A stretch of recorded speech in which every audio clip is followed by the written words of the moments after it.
Hello guys, what's up? So I'm back again for another tutorial video.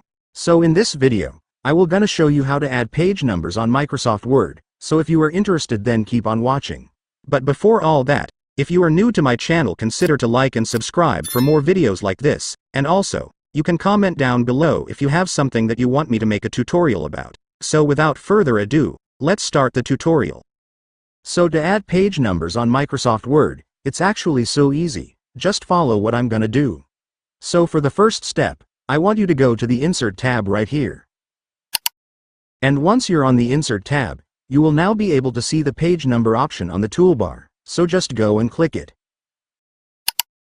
And then you can now select where you want your page number to be placed. If you want your page number to be on the top of your page or the header, select this. If you want your page number to be on the footer, which is the bottom of your page, then select this. But if you want your page number to be on the side or the margin, then this is what you should select. In my case, I will place the page number to the bottom.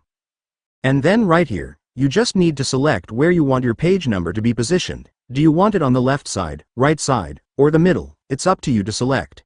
But in my case, I will position it on the middle. And after that, it's done. Congratulations, the page numbers will now be added to your Microsoft Word document.